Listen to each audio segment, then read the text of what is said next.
Thank you, David. If I might call upon Mr. Vandenberg, our Vice President of PASB. Thank you, Rod. Move Mike a little higher. Good morning. Guess I hit the green button. There we go. Good morning. Innovation, as Rod talked about, is really part of the innovation. If you look at the PASB and our performance over the last year, is really making those small changes to see large results. And taking a look at really some of the elements, the key elements of our business plan for 2011, certainly corporate and college outreach, always been a very key element of us, of what we've done. And certainly in my own case has been important as well. I went recently through a career transition. I've noticed as well, as part of my career transition, going out forward, that we had a number of organizations that people were actually looking for CETs or the CET designation, certainly in the advertisements went out there. And I think that's important, certainly going forward. The other thing, really, we tasked the chapters with the Chapter Metrics Initiative, and that was how to align what you're doing in your chapters with our 6 strategic priorities, and those priorities really be compliance and standards, e-association, outreach to employers and colleges, government relations, succession planning, and certainly member engagement. Social media as well in 2011 is a very important part. We have active presence both on Facebook, LinkedIn, and Twitter. Currently, I checked a couple of days ago, there's just over 1,400 members on our LinkedIn page, and a lot of interesting discussions and questions. Sometimes I sit there and I look and I go, boy, why didn't we ask that? And we had a discussion on who wears a technology ring, and we found out some interesting statistics about, I think it was about 11% of the respondents didn't know that there actually was a technology ring. 19% came out and said, I want to go buy one. I think that's always a good thing as well. Other initiatives and things that we've been involved with over the past year, certainly National Engineering Month, the change of our supplier, our service provider to Engineers Without Borders, and that's certainly taken up a number of time. The technical presentation, certainly you see outside, organizing the boards, organizing the committee, reviewing. We had about 40 or 50 presentations or submissions to it, and selecting the 12 and the 3 you'll see later today. And certainly other challenges we've had over the last year. One of the other things, staff as well. We've had, well, I don't generally talk a lot about staff. We certainly had a number of changes. You might have noticed Melissa Wood recently had a child and a baby girl. And Carla, yeah, I should get that one right. And Carla Yocums, if you get a chance, say hi to Carla. She's been with us for a number of years, and she's retiring in July. And I remember as a chapter chair, personally, that Carla was always the one I would go to at OACETT if I needed something done. So please, if you get a chance, say hi to Carla. Other things, certainly maintaining core activities, and those are always the challenges within our organization, how to make sure we maintain those things that are core to success and supporting you and your activities. And those really include the affinity programs, that value add, why it's important, or why that's sort of the extra sort of value we provide to you as members for being members of the association. The awards program as well that we had recently at the Liberty Grand, and certainly the awards program going forward. And those that had the opportunity to attend the awards program said, you know, would have seen this as a really great program. And certainly member engagement and chapter support. Going forward for 2012, outreach will continue to be certainly both on the college and also at the corporate and employer outreach will continue to be an important function and a core activity for your services board. And that's really to engage both colleges and industry and your employers to make sure we encourage students to become OACETT members and why they should become OACETT members, and we also encourage employers about why they should hire OACETT members, and closing that loop and making it effective, I think, is a very important thing going forward. We've also added, we work with our colleagues in IETO, looking after the accreditation side as well and working with them.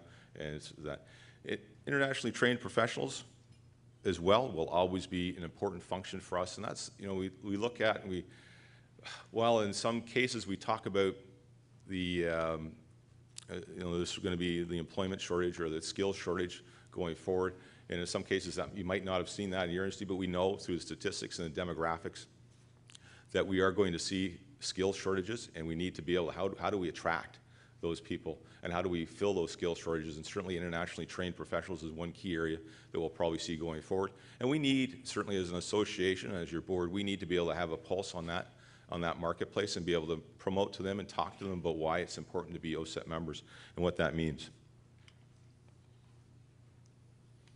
Social media, phase 2. You know, we certainly, this year, we had a sort of a passive presence. We set up the web pages, we set up the social media policy, we posted on the web page for you. But really, we're going active with that. And the active, certainly the live streaming, certainly for the AGM tomorrow. We also have a Twitter, and we're doing active Twitter. So if you have a Twitter account, go to its hashtag OACETT 2012. And you can get live updates and live Twitter feeds and participate in Twitter going forward. LinkedIn is certainly, we're posting discussions, active discussions on LinkedIn, and Facebook as well. We'll be posting active things and actually pushing the information out versus, you know, looking at the members to do that. And I think going forward, those are going to be very important things. Another important thing going forward, women in technology. We always know our association, it's about 10% or so are women in technology, and it's a growing need. And we need to have an active women in technology committee. You know, and they certainly have been active for the last couple of years. And as part of any good business practice, it's a good time to kind of look at and say, okay, what have we done? Where are we going? And what are the next steps? You know, Rod talked about it, that you cannot maintain the status quo, and certainly the Women in Technology Committee are not going to maintain the status quo. And part of their plan is really how do we go out and we engage more members, and we also, how do we all roll it out to the chapters and engage chapters? And as they go forward with their plans, I'm certainly looking forward to seeing great results from the Women in Technology Committee. My remote at home works better than this. The next thing I'm going to talk to you about, the other hat I wear here, is government relations. And President McLeod asked me last year, well, at this time, so if I could take a lead role in the government relations initiative and really kickstart it and get it going. And we look at our government relations. The government relations really has 3 key elements to our plan in 2011. The first was really outreach, letting government know who OACETT is, what we are, what it means to be a technician or technologist. The other key element to our plan is certainly legislative issues to protect your qualified, have the qualified work practice. And certainly had a couple issues there, certainly with the BCIN for those that are certainly in the building trades. It's a building code identification number. It's not my specialty, so I have to refer to my cohort here. College of Trades as well. You know, that's something that's legislated. It's out there. We have to deal with it. We need to be able to have an active plan on how to manage it going forward. And I think that's an important thing as well. And the grassroots campaign, that's really how do we engage our local members here in the grassroots campaign. And we talked about a number of years ago, there was a program called the MPP Link program under Gene Stolak, and how do we sort of engage that. And really in that, we ran a couple of webinars. We had about 35 people participate in the webinars, and we're getting some surveys out to you just to gain that participation. And really, our goal is to really have an MPP Link member from the association with each chapter going forward. Moving forward, certainly in 2012, certainly outreach and awareness of the association are certainly our 3 key elements. The committee really strongly believes these 3 elements are going to be important going forward. And awareness amongst government, we're ramping that initiative up. We've had some networking meetings. We've met with an interesting gentleman, Bob Oliphant, who is a former MP, who's provided us a lot of great information, background on how to proceed, and it's been great to be able to do that.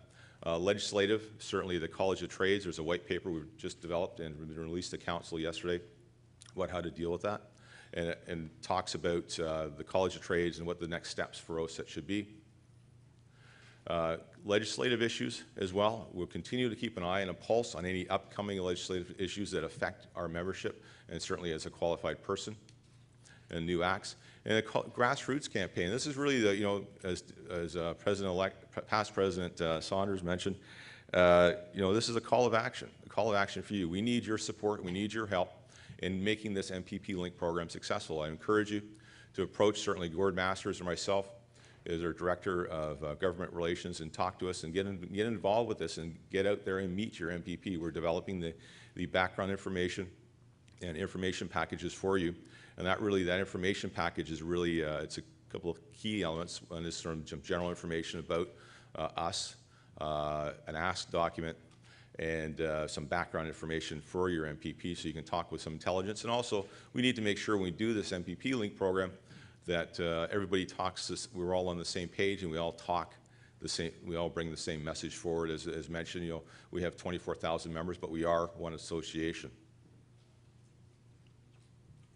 Thank you. I'll turn that over to Greg. Thank you, Bob. Greg Miller, Vice President of AIDO. I call upon you for your presentation, sir.